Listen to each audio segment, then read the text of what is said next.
नमस्कार, बहुत स्वागत है आपका। मैं हूं आपके साथ ऋतु सिंह और आज चर्चा होगी सोने पर इसीलिए क्योंकि 2026 की शुरुआत हो चुकी है और सभी जानना चाहते हैं कि 2026 सोना खरीदने के लिए कितना ठीक है, क्या निवेश करना चाहिए, अगर कर रहे हैं तो किन बातों का आपको ध्यान रखना है, कौन सी चीज़ें हैं जो आपको दिमाग में रखनी है, ये आज हम एक्सपर्ट से समझेंगे। हमारे साथ मार्केट एक्सपर्ट मिस्टर शरद कोहली जी जुड़ गए हैं। शरद जी, बहुत स्वागत है आपका न्यूज़ 18 पर। नमस्कार ऋतु, आपको और न्यूज़ 18 के सभी फॉलोअर्स, व्यूअर्स, सब्सक्राइबर्स, दर्शकों को मेरा अभिनंदन।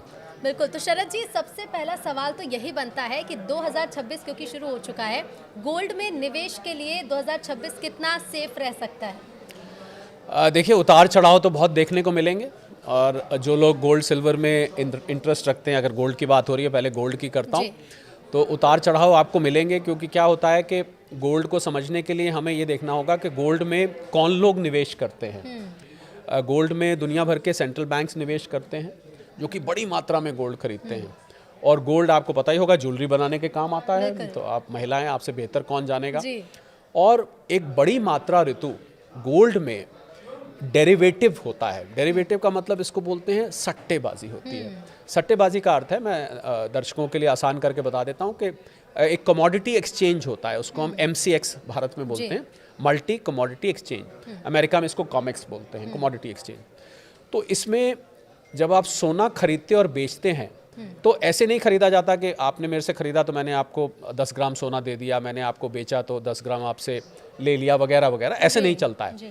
इसमें सिर्फ पेपर कॉन्ट्रैक्ट खरीदे बेचे जाते हैं। अब जैसे उदाहरण के तौर पर 5 फरवरी को, फरवरी के महीने का कॉन्ट्रैक्ट एक्सपायर हो रहा है। तो मैं क्या करूंगा कि मैं कहूंगा कि मुझे 1 किलो सोना मैंने खरीदा और 1 किलो सोना अब आज के रेट पे जाएं तो करीब 1,40,00,000 रुपए का है।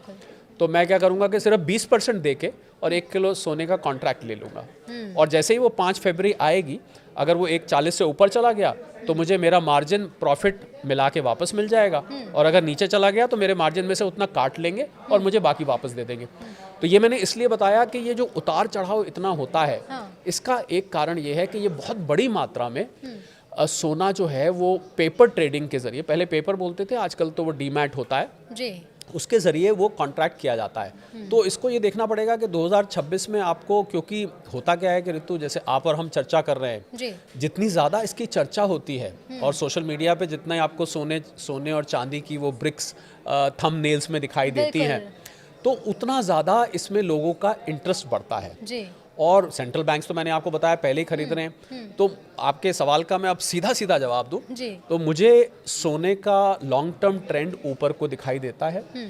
हो सकता है 2026 में बीच में कुछ दिन के लिए ठहर जाए, कुछ दिन के लिए थोड़ी करेक्शन आए, ये भी हो सकता है, पर लॉन्ग टर्म ट्रेंड ऊपर दिखता है। और इसका एक बहुत बड़ा कारण ऋतु मैं और बता दूं कि जो जियोपॉलिटिकल टेंशंस हैं, ये जो दुनिया भर में आपने विश्व युद्ध की बातें बार बार सुनाई दे रही हैं, अलग अलग देशों में युद्ध जैसे हालात बन रहे हैं।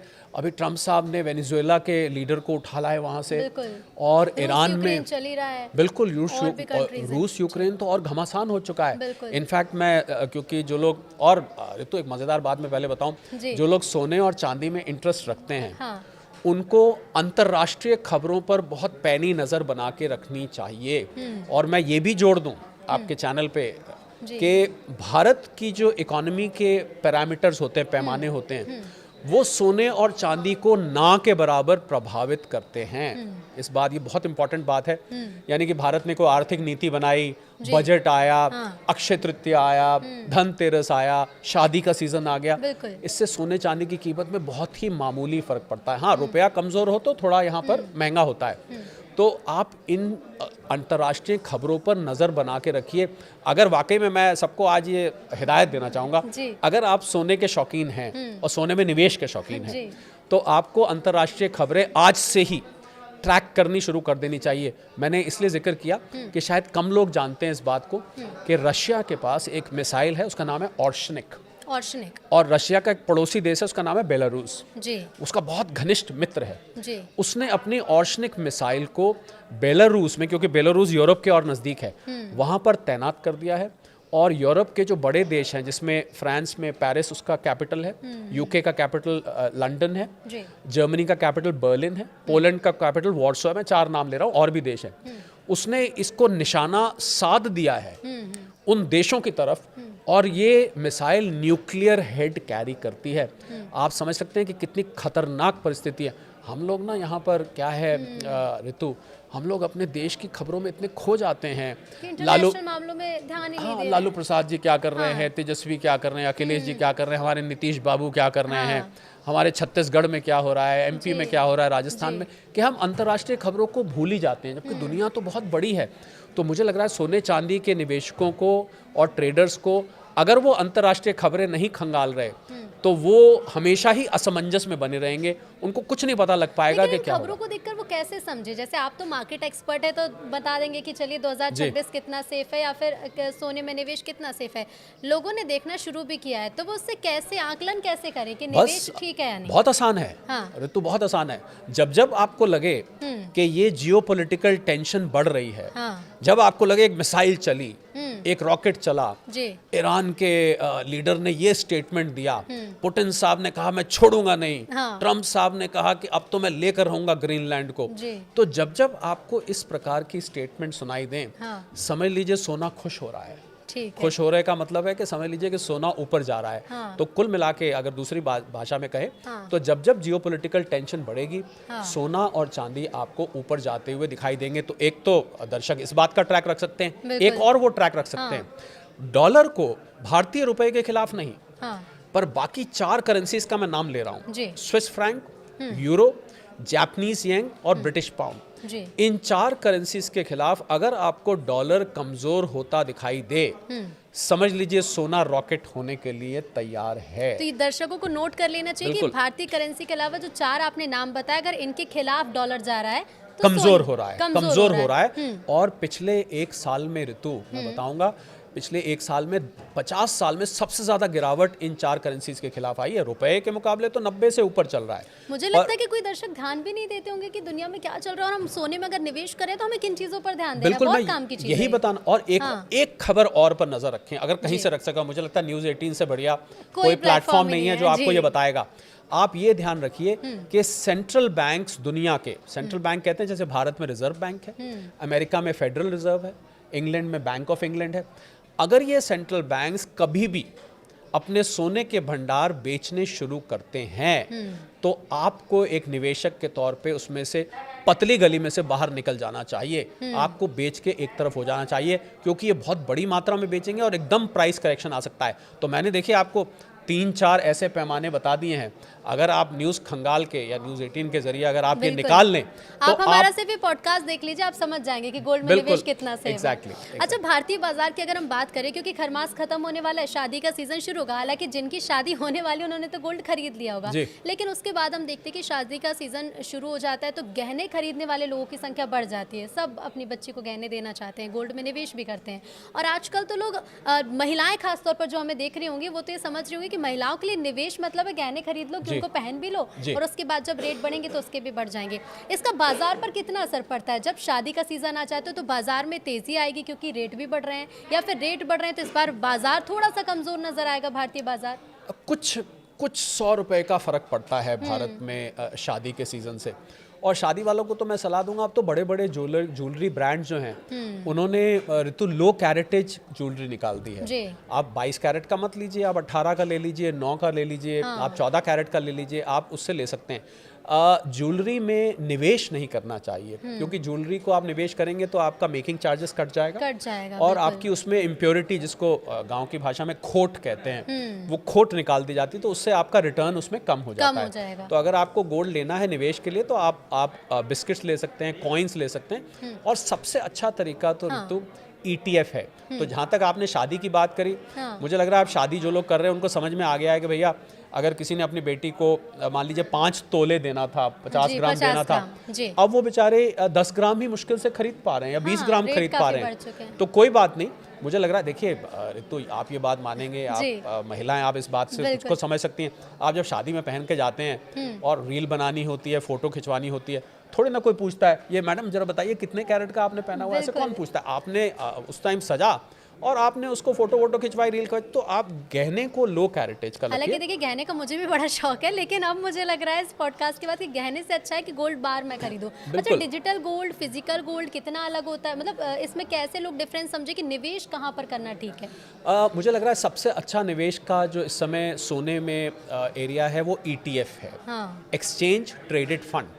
ये एक म्यूचुअल फंड की तरह होता है, ठीक है। और इसमें एसेट मैनेजमेंट कंपनी आपके लिए सब लोगों का कंट्रीब्यूशन लेके आपके लिए गोल्ड खरीदती है। और सबसे अच्छी बात इसमें यह है कि जितना आप निवेश कर रहे हैं ऋतु इसमें, उतने का भंडार इनको अपने वेयर हाउस में रखना पड़ता है। यानी कि हवा आपने हवाई जो नहीं खरीदा है वो कहीं है, हवा हवाई नहीं है। और इसमें आप छोटी मात्रा में भी ले सकते हैं। और अच्छी बात यह है कि ये शेयर मार्केट में ट्रेड होता है, तो आप कभी भी इसमें से निकल सकते हैं। और अब तो T+0 है। T+0 का मतलब होता है, T+1 का मतलब होता है कि आपने आज बेचा, कल पैसे आपके बैंक अकाउंट में आ जाएंगे। तो बहुत ही अच्छा ये तरीका है, सेफ भी है। और जो लोग लॉकर वगैरह में रखते हैं, उनको मैं पहले भी न्यूज़ 18 पे मैंने ये बात बोली है कि लॉकर में जो इंश्योरेंस होता है वो आपके लॉकर के रेंट से मात्र 100 गुना होता है। तो अगर आपका 2000 रुपए का रेंट है तो 2 लाख रुपए का इंश्योरेंस है। उससे ज़्यादा का अगर भगवान न करे कभी नुकसान हो जाता है तो आपको वो पैसा नहीं मिलेगा। तो ETF और डिजिटल गोल्ड की आपने बात करी, डिजिटल गोल्ड मान्य नहीं है। अगर कोई प्लेटफॉर्म कर रहा है तो अपने रिस्क पे कर रहा है। सेबी ने इस पर वार्निंग दी है कि हमारा कोई कंट्रोल नहीं है, कल को किसी के पैसे डूब गए, हमारा दरवाज़ा मत खटखटाना कि भैया मैंने तो डिजिटल गोल्ड में किया था। ETF is the safest way. अगर आपके पास रखने की इंतज़ाम है, सेफ जगह है, तो आप कॉइन्स या बार्स भी ले सकते हैं। अच्छा, जो निवेश करते हैं, जो नए लोग हैं, पहले से कुछ लोगों को शायद ये आइडिया होगा भी, लेकिन निवेश कितने सालों तक के लिए करना चाहिए? क्योंकि मैं अगर 2020 की बात करूँ, सोने के जो दाम थे 40,000 के आसपास थे प्रति 10 ग्राम। 2025 में हम डबल छोड़िए 1 लाख के पार पहुंच गए। 26 से अगर 30 की बात करें तो इन 5 सालों में भी काफ़ी बदलाव देखने को मिलेगा और जो चढ़ाव भी होगा, यानी कि कीमतें बढ़ेंगी। तो कितने साल के लिए निवेश गोल्ड में करना चाहिए? देखिए, पहले तो हम ये बोलते थे कि गोल्ड में आप लंबे वक्त के लिए निवेश करें। हालांकि मैं यहाँ पर एक आपकी इजाज़त से डिस्क्लेमर देना चाहूँगा कि अगर आप निवेश कर रहे हैं इस पॉडकास्ट के आधार पर, तो अपने इन्वेस्टमेंट और फाइनेंशियल एडवाइजर से सलाह लेके निवेश करिए। हम लोग ये कोई निवेश की सलाह नहीं है, ये एक विश्लेषण है सारे फैक्टर्स का। तो पहले तो हम बहुत लंबे वक्त का ऋतु बोलते थे कि 5 साल 10 साल के रखिए।